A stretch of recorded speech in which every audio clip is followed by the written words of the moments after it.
Yo, welcome to the Dog Name Podcast. I'm your host, Winston Hodges, and today's guest is Winston Hodges. We're going to try a solo episode today. I used to do the podcast fully solo, and then we got a producer, and we brought in guests, and we raised the production value. But sometimes you gotta just speak a little bit on your own, because it's you run out of time to film, and you don't have time for guests because you're doing it during the day, and everyone else has day jobs that you know. Jobs. I don't know, man. I think the one of the main things I want to talk about is I did not get JFL new faces this year. I did not get new faces, and I just kind of want to talk about, like, I don't know, man. I think in comedy a lot of times you don't get stuff. Like, most of the time you try to get stuff. Most of comedy is trying to get shit, and most of it is also not getting the thing. But I think it's crazy, man, because the new faces stuff, the list drops, and you have friends on the list, and comedy's so weird because I rarely treat it crazy competitively. I try to compete with myself, and then you see your friends get stuff, and you feel happy about shit with your friends, and you're happy that you got it. But I think the not getting new faces thing, what it has shown me is sometimes it's just not your time. Literally, sometimes it's just not your time. It's not your year. I got friends that are bummed. I got friends that are frustrated. People that have auditioned for new faces countless times and didn't get it. And when I say that it might not be your year, is all I can speak to this is I did the first round in New York, and then I moved some stuff around, and I did the callbacks in LA, and I had 2 sets on those shows where I did everything I could in the room, and it went well, and I did the jokes, and I feel good about it, and I felt great, and I was so happy I got a callback, and then after the callback, I felt really good about it. And I think the greatest lesson you can learn in comedy when you're auditioning or trying to get anything is the only thing you can control is how well that you do. And I did as good as I could possibly do, and I can, like, sleep well at night because I'm like, oh, I didn't get it because I wasn't a good fit this year. And maybe next year will be the year. Maybe next year, man. I think it's tough in comedy because you're trying to keep the mindset of being in the running is dope. Like, even being considered is awesome, man. Like, I saw all these lineups with all these people that were auditioning for new faces, and then the list drops, and it's like, oh man, the people that made it are great, and there's folks that didn't make it that are also great. The problem is there's too many people that are great, and there's not enough space on the new face roster. It's only 30 names, and I think they auditioned several hundred, and several of the 100. I mean, a lot of my close personal friends didn't get it, and I didn't get it, and it's okay. But I think the reason I wanted it, because I did want it really bad this year. I think the reason I wanted it was I have this fear that, as big of a blessing as, like, the Kevin Hart thing was, and how dope Funny AF was and still is, my big fear is, what if that's it? What if that's the only comedy thing I get to do?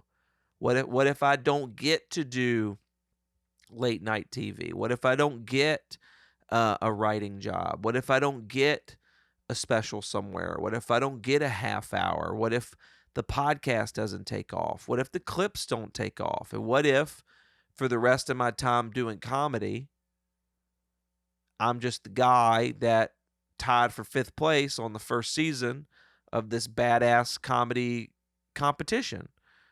And trying to balance the fact is, it's like, you don't want to be a one-trick pony, and I'm so nervous about, Kevin saying so much positive stuff, and then, like, Kevin seeing me and being like, oh, this dude, there's something about this guy, and then he picks me to go through all this stuff, and then I get to the end of my time on the show, and it's like, oh, what if the other thing doesn't come?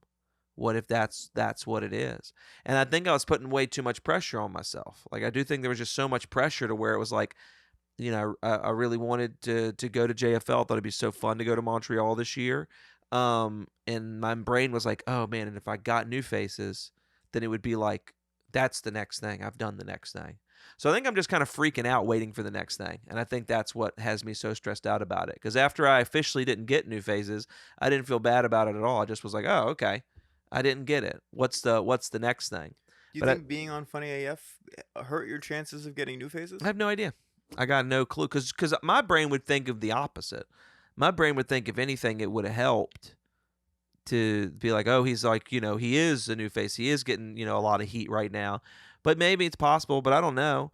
But if the options were new faces or Funny AF, I'm gonna take Funny AF Hmm. 9 times out of 10. It's just I have so much respect for the institution that is Just for Laughs and is new faces of comedy and but now you set your sights on the next thing and then you get ready for your auditions next year because I'll get a chance to audition next year I think but yeah I think that's my big fear. I mean I'd say all that to just be like I think no matter what level of comedy you get to, like I'm now touring nationally, I'm selling out shows, I'm living my exact dream, and my fear is what if this is it? And to be real, if this is it, that is also okay. But I don't want it to be. I want to see that I'm not like a one trick pony. I want to get the next thing, whether it's the Tonight Show or whether it's another Don't Tell set or whether it's because the problem is a lot of the comedy shit I want to do just doesn't even exist anymore. Like Conan's gone. Like they're like they have the HBO hours, but like those goes like I think straight to Max now. They're like having an HBO hour used to be a much bigger thing. Netflix hour would be great, but like I grew up wanting to do a Comedy Central Presents. I wanted a half hour on Comedy Central, and now I think as a network they're just completely gone. Like I think they're just like a place where they just send reruns of The Office and South Park. Like I think that's all that they really have, and then Daily Show. But even then, most people I know just watch that on streaming. I don't even think they actually watch it on Comedy Central right now. But yeah, man, I think it's just trying to, just say all that to just be like, if you didn't get it or if there's things in comedy that you want that you don't get, it's also okay. It's not because you're not good enough. It's not because you didn't do a good job. A lot of times it's just because you weren't a good fit. You weren't the right fit at that time. And you got to set your sights on what the next thing is. And yeah, I think I'm just stressed because I don't really know what the next thing is other than this tour and other than like clips. Because it's like it's not really lined up specifically. It's not like, because I feel like when comedy first started, it was like work, work, work, work, work, get on the Tonight Show. Great. Now you're touring nationally. And then now it's just keep doing the Tonight Show as many times as you can. And then you get an HBO hour. And that's kind of like what you get to do. And now it's like, we got Netflix and you got Don't Tell and you got people. There's people that are making so much money doing comedy right now, and I've never even heard of them. Like there just is. They're just dudes that just like, they're so good at social media and they're in a pocket of the internet corner that I'm not even aware of.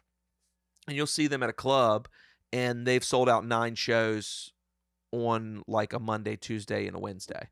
And it's usually someone whether they're playing a character or whether they're doing whatever. But it's like that's sometimes the next thing. The next thing is like finding out what your social media thing is. And so that's what the next step is for me. Is what's the next thing? What is the next thing? You don't want to not appreciate what you got to do. Like I mean, Funny AF was only a couple months ago, and I'm still happy and blessed. I'm so glad people are coming to see me from it. But you don't. I don't know, man. It's just weird to just kind of.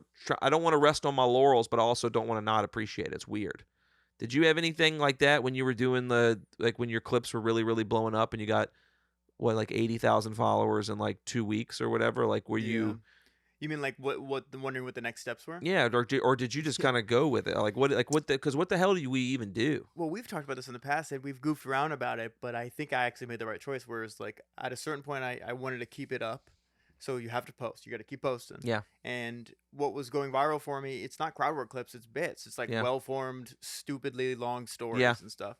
And it's still to the point where when I post a long bit, that's what goes viral almost every time. And I think that I realized because I did go viral pretty early, and part of it is that I'm a camera guy, so my clips look and sound good. yeah, And then the Matt Rife was an unexpected yeah, turn, like that whole comparison thing really blew up a lot of clips. And then once you blow up, then the algorithm starts feeding you to people, so then all the clips are doing well on their own. And I think that what I should have done if I was just hungry for success more so than just being a good comic, I would have just kept doing that, yeah, burning every joke I've ever written, and then eventually would have ran out and just started posting stand-up or crowd work clips, yep, and then that wouldn't have worked, right? Like, so I think like I wasn't really in a position where I was wondering what was next because I wasn't in the same position you are now, or even the same position I'm in now. yeah, It was years ago. So for me, it was like no matter what, if I were to get, let's say I got a JFL audition, Yeah. I wouldn't have got it. I wasn't funny enough. I just wasn't. This was 3 years ago. Yeah. So it's like, even now, I'm not in competition for those opportunities yet, Yes. in my mind at least. So I don't really feel that kind of pressure. But here's the thing, man, is like you say that, but like I think with the state of the industry, you are. Like there are people that like get on it just from being viral. Like there's people right. that there's people that did the auditions, they might not have gotten it, but they did the auditions and got the call back, and they're not like touring. They're not, past at New York club. You know what I mean? Like they're not like doing, that type of stuff, but it is off of just like, oh, their clips are really good. And people like Yeah. that. There's the clips, or they have a vibe. There's people that like, there's people that got it where if you went to their page, you would have to look a really long time to find stand up. That's crazy. Yeah. You mean overall the talking face videos and Yeah, stuff? it's like talking to face or sketch, and there's nothing wrong with it. And it's not to say those people aren't good at stand up, but it is a thing where like I used to think, in order to be in the running for some of these stand up things, you had to just be doing stand up all the time, and it really isn't like that anymore. So like No. you might be in the running, dude. Like it's the type of thing where like if someone submitted you, you could probably get an audition. Like that's what's. I'm a little surprised that I haven't. This sounds kind of conceited. I'm a little surprised that I haven't had a don't tell say yet Yeah. with the following, because that feels like I see the comics on there. Have and you I ever think, asked? Asked who? I don't even think you could DM Don't Tell. Oh, I've DM'd don't tell. Okay. Yeah, They've been not like, even read it. leave us alone. Yeah, didn't even read it. But I was a little surprised that I guess because I see comics who were been doing comedy around the same time as me, maybe even a little less, and they have Yeah. slightly less of a following, and they're getting every opportunity really quickly. Yeah. That makes me kind of. Do they live in New York and LA though? Oh yeah, Yeah. Specifically LA and New York is exactly what I'm thinking. Because I think that I think there's some people that get it that don't live in those areas, and they get it through recommendations to the guy that runs it. Right. Like I got mine from, like I'd met the guy that owns it before, and I never asked him for it. I never whatever. And then I had planned for him and I just to get lunch when I was out in LA or whatever. And then he randomly texted me. He's like, "Hey, would you want to do one of our tapings?" And so I think I benefited from when they kind of opened the doors a little bit to let more people in. But I think if he hadn't met me before, he wouldn't have known to have his eyes on what I'm doing. And I think the next one is like, I think you could get it from if they do the contest again. Maybe. Because I don't Jamal think got that I'm one gonna from do it. well in a contest. That's the thing. I don't really know how industry friendly I am, and I started to realize that is like kind of perfect Yeah. because like I'm an alt comedian. Like if we're being real, Yeah. I don't think I'm that alt, but I'm a little more alt than most people. And I think I was talking to Connor Janda about this, but like he was asking me. He Connor's great, friend of the show. Yeah, great friend of the show, very Friend of the funny. show, friend of Winston. And a niche comic, like the type of comic who Yeah. decided to do comedy his way and Yeah. found his followers. Yeah, man. And we had this talk where he goes, "Do you feel like you do better at other people's shows or when it's your people?" And I Yeah. go, "I don't have people." And he's like, "What are you talking about? You have people." He's like, "You have a following. You have people." And I'm like, "Yeah, but they're not even like in the same space. Like they're not coming to shows because I'm not going to them because I Yeah. can't afford to, right? That kind of thing." But he was kind of pointing out that it's like, yeah, like he described himself. He's like, "I'm not a club comic. Yeah. I'm a me comic, and people like what I do, so they come to see me." And I'm like, that's how I should be thinking about it Yeah. personally. But I think a lot of people need to think about it as like, if somebody else gets an opportunity, you could look at it as that should have been mine, or you could look at it as like, oh, that's proof from the heavens or the universe or whatever, Yeah. what have you. That is proof that wasn't my path. Well, yeah, I think there's that. I think because I do think that that's a thing. I am so happy that has never really been how my brain's worked. Like when someone gets something that I wanted, I'm very lucky that my brain doesn't go to fuck that person. Did it ever? I think maybe the first year I did comedy. First year or two, I think I was a little bit more bitter about like local spots and stuff. Yeah. Like first year or two, I just was like, so at this point, it is like reasonably delusional, but because you just don't know how stuff works. And you just see like, and you just are like, oh yeah. And then like, but I think after a year or two, and I really just kind of figured myself out and like my life, and I just was like, got more comfortable with me. But even then it wasn't to like a crazy degree, but because there's some people where it's just like, it's immediately screw this person. Like, that should have been my spot. Yeah. Whereas like my mindset, similar to yours, is mine's immediately like, if I see a list of people that got something I wanted, the being bummed isn't about like, oh, I should have gotten that. My bummed is just like, man, it would have been fun to do that with them. Yeah. Like when I have friends that are at JFL, it's like, man, it would be fun to be with my friends in Montreal right now. Plus, it's the notoriety, dude. Like it's a pat on the back that comics Yeah, really I mean, you're just need. trying to. All we're trying to do is stack credits. That's like the main thing. Is you want to Right. stack thing after thing after thing, and then you collect a few fans from this thing, and you go to the next thing, and you collect a few fans from this thing, and Yeah. to where you've eventually just like, oh, I just have fans, and they'll just continue to grow as long as I keep putting out good stuff, and I keep touring, and everything keeps going well. But yeah, like I agree with you that when somebody gets it and it's not me, my mind now goes to, well, I wasn't a good fit for this, or like this wasn't what I was supposed to get. Like when I cuz that's kind of like how I have to operate, where it's like, oh, this person got this and I wanted it. It's like okay, well then like they didn't get my spot, because if they picked this person, they didn't want me, Right. because what I'm offering is very different than what you know what I mean? It's like being mad at, like, man, brother, I really wanted to win best Italian restaurant, and they didn't like all these sandwiches I was making, Right. man. They didn't like. It's like Well, remember when I was telling you the manager of a popular club was like, it was the funniest comic in Atlanta. She was like, "Well, you should submit to this," and I was like, I have zero connection to Atlanta. I'm definitely not the funniest comic in Atlanta. And she was like, "Oh, that's true. Yeah." She's like, "You're right." And then you were like, "Yeah, why would you take an opportunity that somebody reaches out to you to do?" And I was like, "That's fair." Like, that's a good point. But yeah, the bitterness went away pretty quick for me. If it doesn't go away for you, it's who you are. It wasn't who I was. It Thank was just God, a new man. place. Because that's a tough place to be, man. Like when you're truly bitter, because I think it makes your comedy worse. Because the thing where it's just like, if I'm like not happy or I'm in a really bad mood, I can pull it together and do it. But I think being bitter, I think it poisons you. I think it makes people not want to be around you. It makes people not want to collaborate with you. I think it seeps out into your jokes, where like, oh, they get a little bit meaner. Yeah. Your jokes are a little meaner now. They used to. There's All of a sudden you're dealing with hecklers a little different. Yeah, you're dealing with hecklers a little bit differently. You're changing people's nights. Right. It's like literally You're changing their relationships. Yeah, their relationships to other people that they're out with. All because you're a little too bitter, man. I'll give you some credit though here, actually, because so there was like a period in my probably second or third year. You're pretty friendly to new comics. Yeah. Probably more friendly to new comics than older comics. And Well, I've always I know them. Well, yeah, but well, the older comics are different because it's like it's my peers, and then they'll ball bust me, and it's like, oh, it's time to. yeah, but so many of those comics are not friendly to new comics, and, Yeah, and I that's do. true. I try to do the same thing where I was treated very, very poorly by the scene when I started. I mean, I was treated like shit when I started, so it Yeah. was like a thing that it's. I'm sorry, I'll let you finish this, but like so I'm with you. It's just like I got treated so fucking bad that I literally was like, I ain't treating anybody like this. Right, This but shit there's sucks. two ways of thinking, and Yeah. so many people are like, "Well, I think it happened to me." It's gonna, you know what I mean? It's like that's not it. It's not it. But so I remember you, and I don't think you were. I don't know if this was your intention, but I was very negative for like a full straight up year, and I don't know if you remember this or not. Probably not. No. But I was really depressed, and I was kind of angry, and my life was in disarray a little bit. I've been so poor forever. Yeah. Since I was a kid. So sometimes people usually clap. Yeah. When you It was stressful all the time, right? So like having real money problems it'll fuck up It's your scary, mindset, man. right?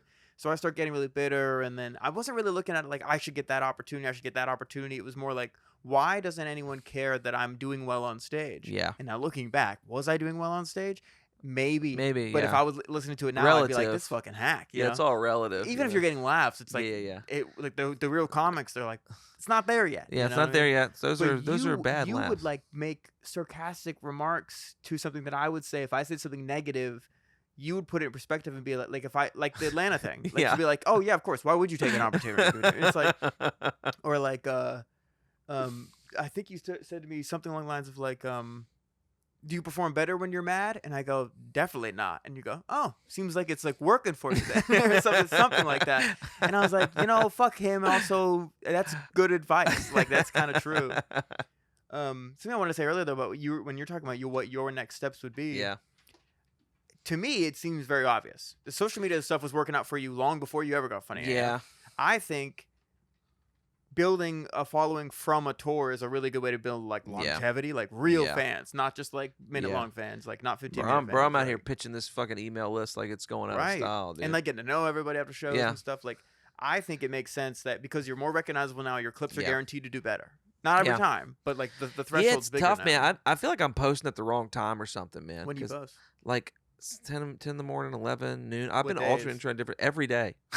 You post every day still? For the most part, I've Yeah, taken my less. algorithm is like you don't need to see this. Yeah, that's what I'm saying though. Is I just don't know like what to be posting or like, oh, do I need to be doing more, you know, crowd work? Does it need to be more of the jokes? And so I'm at this point where it's like I agree with you. I think the building it through social media, the building it from the tour is how I'm going to get people to come back to me. Because, I can't speak for other people when they get those opportunities. Because the thing in comedy is like a lot of times people get an opportunity and then you get to tour off that opportunity. And some people get that opportunity too early.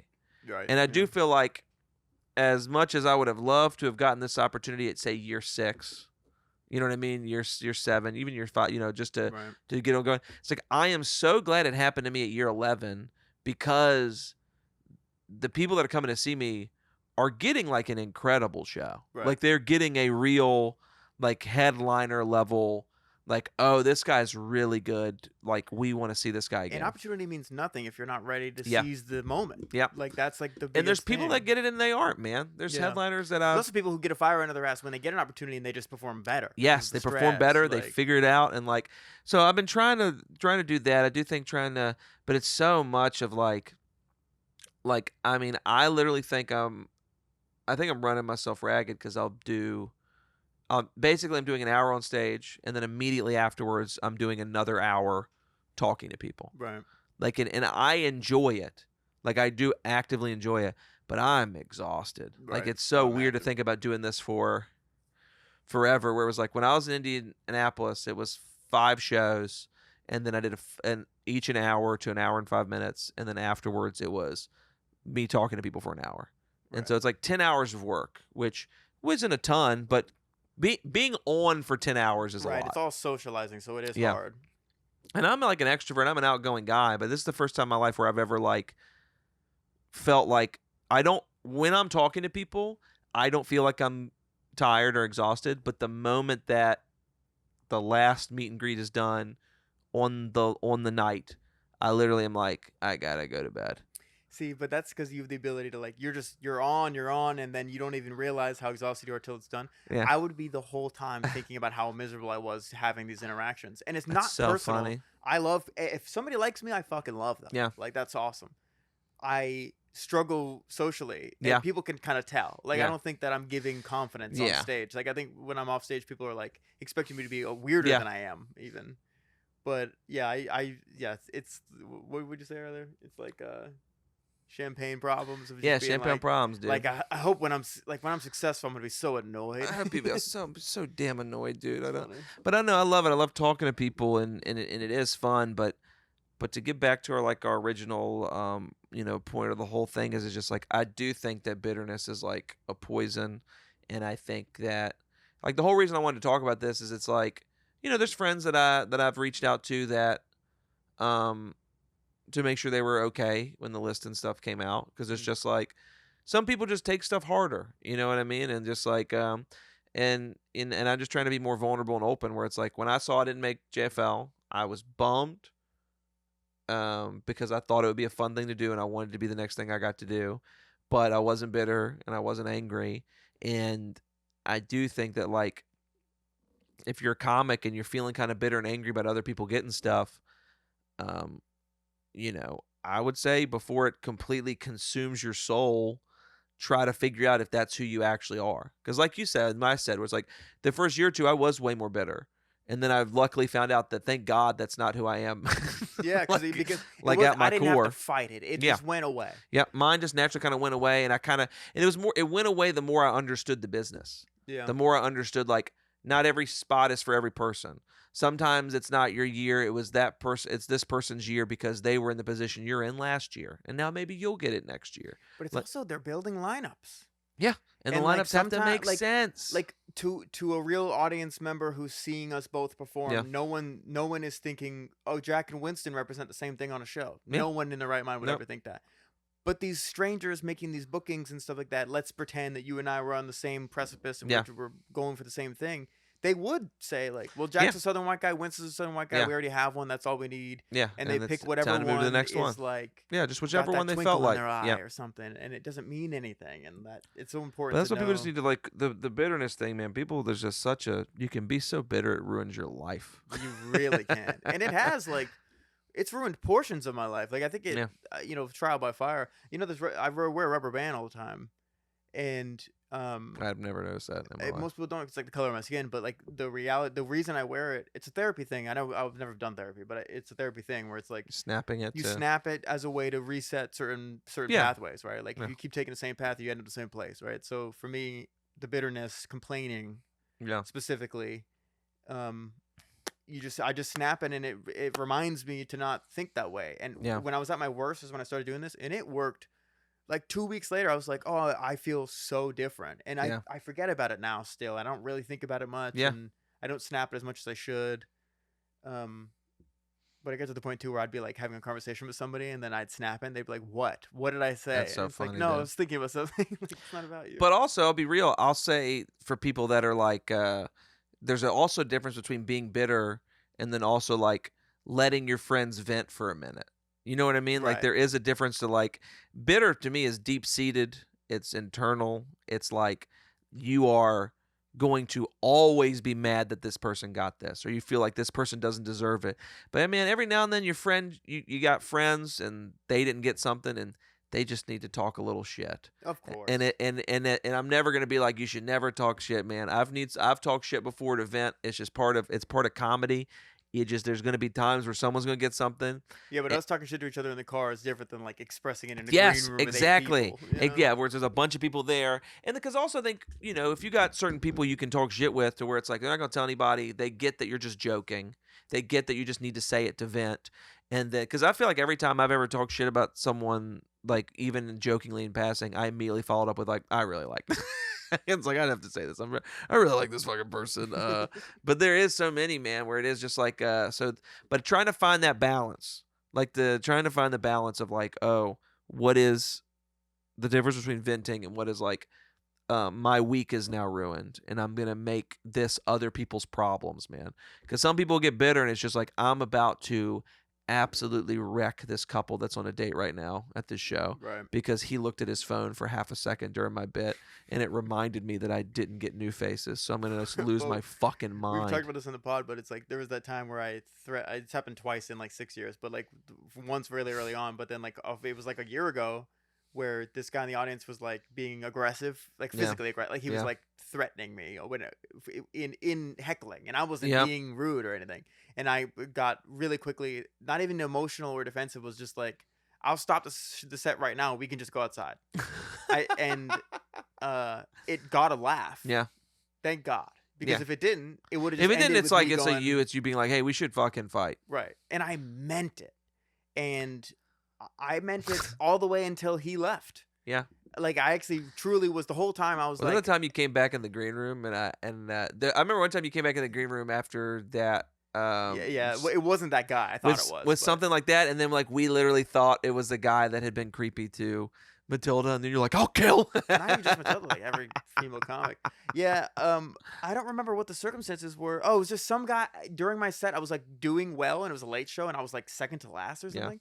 So it's like 1 a.m. and I said every time I would say a line, any line, not a Yeah. setup, not a punchline, just like a sentence, he would go, "Wow," and he did it Oh, like dude. he did it once, and then he did it twice, and then I made a joke about it, and then I made another joke about it, and then he did it like for like around like the 7th time. I was like, I don't remember. I don't really remember what I said, but I think it was definitely like, hey, like, I don't know what you're doing. And I was like, who the fuck is that? Who is Yeah. doing this? And then nobody said anything, and I'm like, pussy. Yeah. And then it gets a big laugh, and I was like, who? And I was able to pretend like I wasn't mad. But then Yeah. I walked backstage, and you guys Oh. were like, what was that about? I was like, I'm gonna fucking kill this guy. You're so angry. But both of those occasions, I was not in a good place. Yeah. And that's really the difference, is that like shit rolls off your Dude, back. anytime I've like really not handled crowd interaction well, which I'm lucky that like even the times that I haven't handled it well, it's not unprofessional. Like I've been lucky that I haven't taken it to that point. Yeah, I But remember the comment about your dad. That's a clip, right? yeah, brother, that was thank That God was I a was in a wild good one. place on that one. And I could see you Oh boiling. boy, thank God. Thank the good Lord that I had been having a nice day that day. Right. Yeah, Thank man. God your tummy wasn't a little Oh, dude, upset. if I was in the middle of my IBS If you had throes, a cold, no, no, like not a if I had cold. been in a bad mood or if like something negative happened or if I had been fighting with my with Manda at the time or something, I don't know how I would have handled it. But yeah, just being on stage and it's a clip. It's somewhere on there. I might need to repost it. But literally, I'm on stage and I'm talking about my dad that died and how much I love him and how great he was. And this was like literally like 2 years after it happened. Like it Yeah. was not that long. And a guy just said my dad was burning in hell, and like literally, a switch clicked in me, and I literally was like, what? And I was like, you have to handle this right. You have to handle this How right. did you? Didn't you say like, why would you say that to me, I brother? literally was like, that's the meanest thing I just turned it on like, you're really mean. Right. Like that's But so that is mean. the best way to do it. If you Like, can't make it funny, yeah. make it wholesome. Yeah, and I started like kind of turning it and like getting laughs on like I just can't getting laughs at the being like everyone in this room doesn't like you. Like that's so mean that you said that Right. about my dad. And like, just keep building and building. And then afterwards I got tried to come and talk to me. And literally that was like I didn't play it cool then. I put the foot down. Whereas like his buddy came up to me, he's like, "Oh man, I'm sorry about my friend or whatever." And his friend came up and he kept trying to apologize to me. I said, "Hey man," I said, "we're good. I just don't want to talk to you." Right. And he's like, "Well, what did I even say?" I said, "You said my dad who just died was burning in hell." And the guy was drunk and he goes, "I don't think I said that." And he looked at his friend. His friend goes, "Yeah, you said that, man." You said that, and it's gonna Yeah, be on man, you Instagram said in that, 2 man. I hours. said, "Yeah, dude." I said, "We're fine." I said, "I accept your apology." I said, I can't talk to you anymore. Like I can't have this. Like we're not gonna be best friends, buddies, but like I can let this go Yeah. and move on. But like situations like that, like and if I was a bitter person, that would have ruined the show because I would have just been like, "I'll kill you." Right. Oh, don't you say about my I do daddy? think there is a there. Now I'm not saying this is the right thing to do, but just because we're humans, it's like there's been times where a heckler has said something so crazy or been so disrespectful that even though I handled it in a way that wasn't funny, the whole Yeah. audience was like, "Man, why did this person have to do that to me?" Yeah, man. Like, why did they have to put the whole audience in a position where he has to defend himself Yeah. to this one asshole? We're Yep. enjoying the show. This guy's an asshole. Like, so even if it doesn't work out in a funny way, they might come up to you and be like, "Hey, I thought you were really funny. That guy Yeah. sucked." Like, that's happened to me a couple times. Yeah, that'll happen. Mine is like I'm just desperately, even if there's a section that's not funny, because sometimes you can't make it funny because the person's giving you nothing. Right. Like they're just being really vitriolically mean, and I'm not a go fuck yourself comic. Like that's just not who I am. And if I turn into that mode, people look at me like, oh, I think this guy like might be truly evil because was he faking all the other stuff that he's doing and is this who he actually is? So you can't fully snap, and when it's like even though it's No. reasonable to snap, but there is like for me the test is like, all right, the interaction itself doesn't have to be funny, but once it's over, can you get the laugh that relieves the tension in the room? Yeah. Like, does that, because I've had sections like that happen where someone's screaming and losing their mind. And I'm like, oh man, I'm sorry you feel that way. Like, because I'm not trying to escalate it. Because it's like, did you know this? That like, if you or have a microphone and you're doing comedy and like people are getting into it and you say stuff into the mic that like agitates it, you can get like inciting violence. Like, it is like a, Like, you mean if like, let's say that like, if somebody punched you? yeah, if someone punched me or like, more like, if you were on stage and like a fight or something broke out between two audience members and you're saying shit in the mic like, oh yeah, it's happening now. And like it really gets escalated. Like you can kind of get in trouble for that You because gonna let him talk to you like that? yeah, you're like inciting them to do it. So That's there's people funny. just like, yeah, he told him he was up there, So I try to like when it's that level of anger, I kind of let it happen. And then it's like, to me, it's like we're getting it to below zero level of like what is like, the energy in the room. And Yeah. it's like, now can we get it back? And that's been some of the best moments in my career where it's like I've had something crazy happen at a show, whether it's like an ambulance got called. Like I have like a really good moment. I need a thing where it's like an ambulance got called because a guy passed out at a show in Crystal City, like an older guy, and he was on the ground unconscious. And like they called paramedics, the ambulance, like they handed me a note that the ambulance is on the way. And we're just sitting there or whatever. And then like it is like people literally looking at me like, how is he gonna Right. like get out of this. And I can't remember what I said, but I think I addressed the how weird it is, how crazy it was. And then earlier there was someone in the audience that had like their phone ringtone was a call to prayer, like a Muslim call to prayer. And then like I think I just tied it back together with pointing at the lady and be like, "This would be a great time to pray, ma'am. This would be an excellent." And like, but like something dumb like that, just to let everyone know, like, "Hey, the show's back. We're okay." The guy, like, I think taking a moment to be sincere doesn't undermine, because I think some people get too caught up in trying to do jokes where they might have been like, "Oh, look at this guy falling asleep on the," like the guy's like Yeah. dying. It's the stress. It's the panic, right? The shuffling around looking for an answer. Yeah. I think sometimes that'll lead you down the wrong path. I think Yes. so like, and you're good at this. You create space, like, Yeah. and I love I love silence on Yeah. stage. I'll just take a minute, man.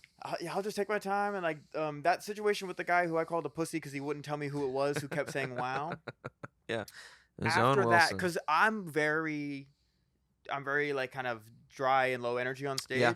So if I all of a sudden seem like I'm really confidently threatening to fight someone or Yeah. something, it's a huge vibe shift. Now I will say Yeah. I am both those people.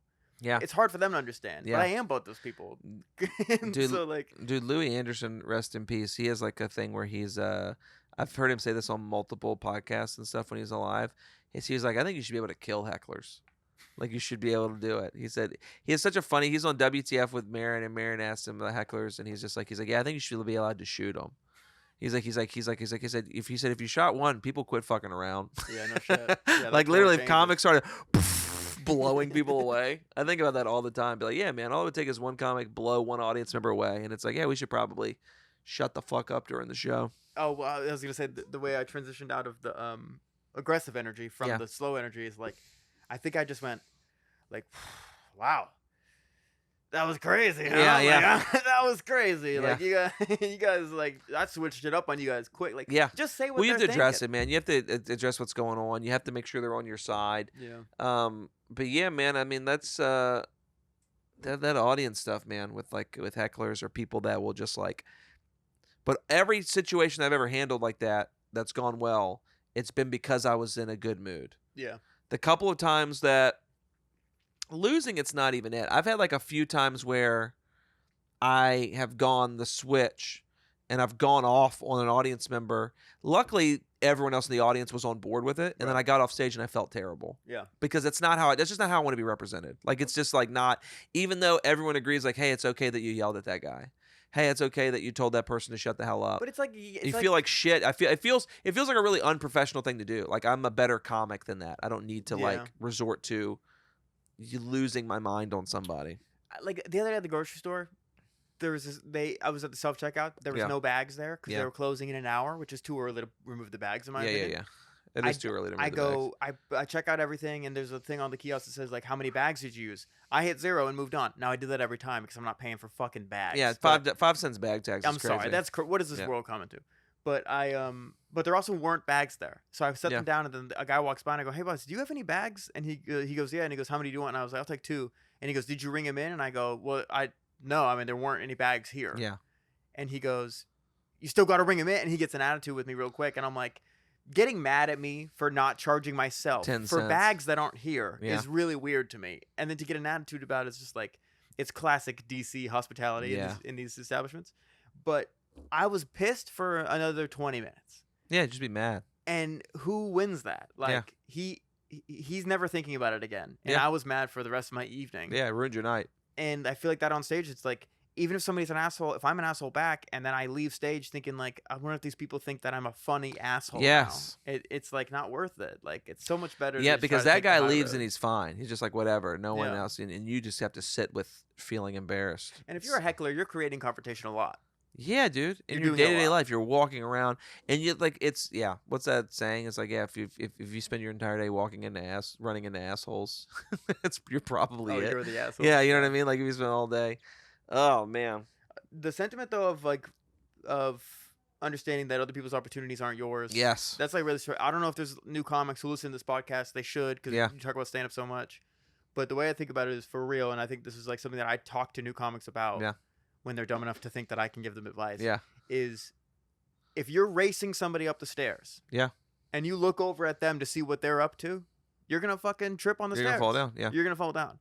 Usain Bolt didn't turn around and look at the people No, behind him dude. until he was really far ahead. He wanted to make sure he had Yep. space. Your eyes should be on the damn finish line, not what how other people are Right. close Oh, to but it. the Usain Bolt one is like once you're ahead, if you want to look back behind you to see who's coming up, Yeah. then you should do it. But Yeah. if you're looking over at them when you're Yeah, in you're gonna competition, fall, you're gonna lose. It's gotta Yeah, man, it's just nuts. I think almost all of my success in comedy have come after my mindsets have shifted. After I got to do a bunch of stuff really quick in comedy, but I was kind of bitter and felt shitty about myself for the first year and a half. And then once I kind of got out of that, the next 2 years, 2 to 5, was like, oh, I worked really hard and became someone that, living in Richmond, got to tour, got to do. I was headline. I was coming up to DC to get to do stuff. So I got a bunch of stuff there. And then my dad passed away, and I got into therapy, and I worked on some other personal stuff that I need to work on, and I worked through that. And then since I've moved to DC, from year 5 to comedy to year 11, it's been like unreal. You know what I mean? Like, it's just, Right. but it's all because I've had different shifts in mindset about just not to be like a mindfulness guy or whatever, but just just you can change that shit. And when you do it, stuff happens. Like good positive shit happens when you're in a good positive mindset and you're working on yourself and you're not concerned about other people. And have something to chase. Like, Yeah. being a good comic is the most important thing, but Yes. it's not the only thing. Like, you gotta you try finding your voice is another thing. It's like that is Yeah. the hardest thing to do as a comedian, is to find your Yeah. voice, and it might not even end up being your Nope. actual It changes. voice. It could take Like, years. It's really crazy. But yeah. yeah. Man, that's all I want to talk about, man. I just want to talk some comedy stuff, a little one-on-one, because I just saw a lot of people tweeting and posting threads and talking to my friends, and I was a little bummed about JFL, and other people are bummed. And I just don't know how often people are being vulnerable and talking about not getting a thing you really wanted, and what the actual mindset is, as opposed to people being like, fuck this shit, fuck these people. But yeah, we'll be back with guests next week. I don't know who it's going to be, but yeah, thanks for checking out. It's the Dog Name Podcast. I'm your host, Winston Hodges. Producer Jack Schwartz is here, and we'll see you next time. Outro music.